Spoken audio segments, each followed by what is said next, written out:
Hi everyone, welcome to On the Other Hand. I'm Ariane Zerscher, and today I am trying something I have not ever used or tried before, which is a water-soluble stabilizer. I saw someone on Instagram trying this. It seemed pretty cool. I checked out some videos on YouTube. None of them were doing anything like what I was thinking I wanted to do, at least not that I saw. So I wanted to just give it a shot. Let's see what happens. I'll turn you around and we'll go from there. Yeah, something new. This is what I'm using. I'll put the link to it below. And I am going to layer some random weird stuff like this mulberry bark.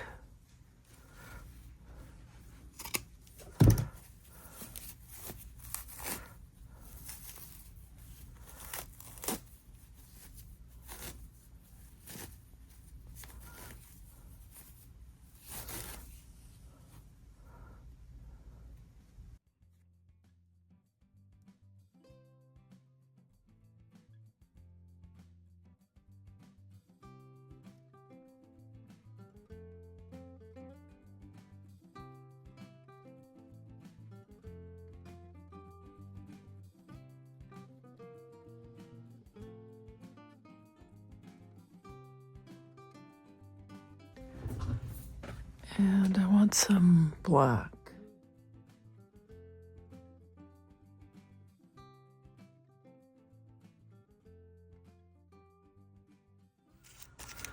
I'm just adding stuff to see what I think.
So we'll see what happens here. Some of this may dissolve when I have to run this whole thing under warm water. And there's paper in here, collage paper, paint. We'll see. We'll see what happens. But right now I'm just going to pin all these bits down because I'm going to run this whole thing.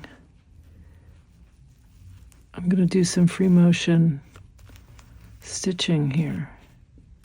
Okay, so I'm ready. I've pinned it all down and I'm going to go ahead and sew this on the machine. So this is my piece that I've free motion quilted, and I'm going to submerge this now in warm water. See what happens.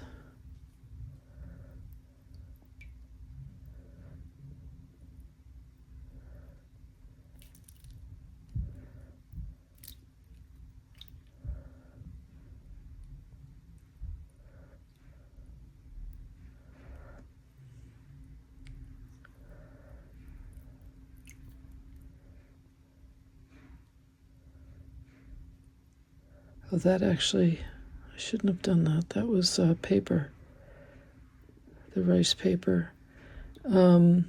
Everything has dissolved. That's it. So I'm left with this kind of weird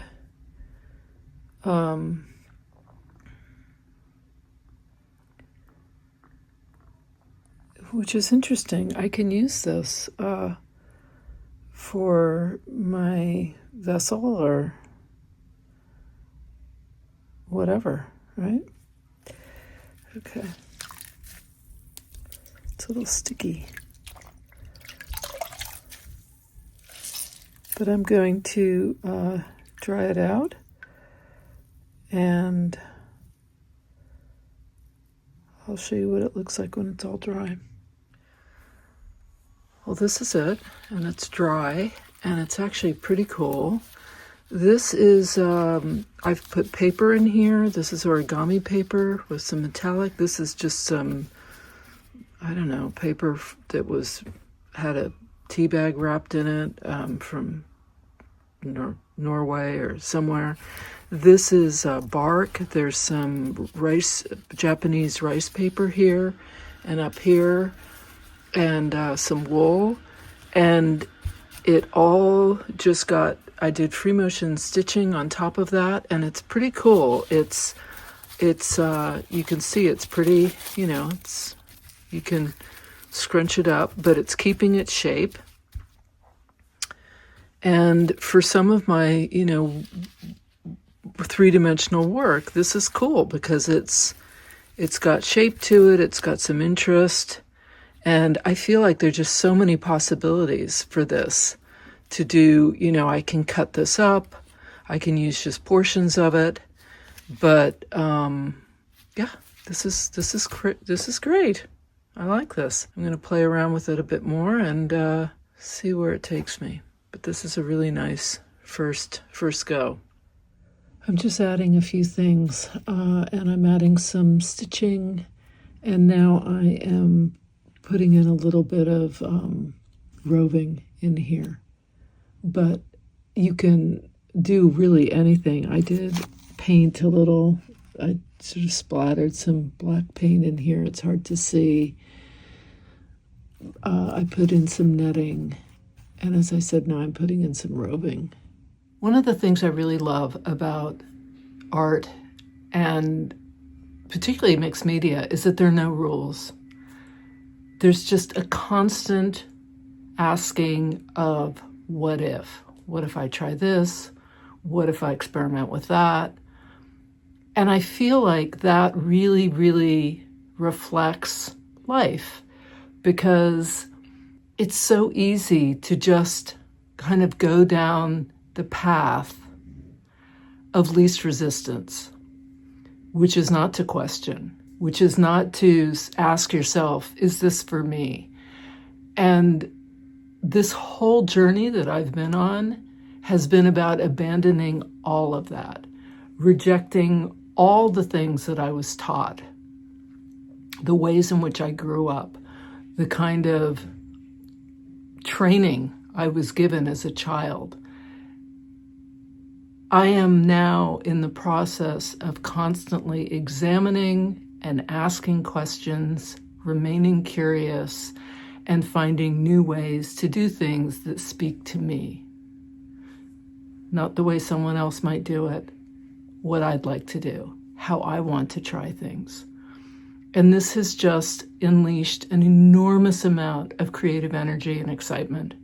I'm sending all of you love and encouragement to go out there and make your own path, find what speaks to you, and keep being curious. Thanks so much for watching.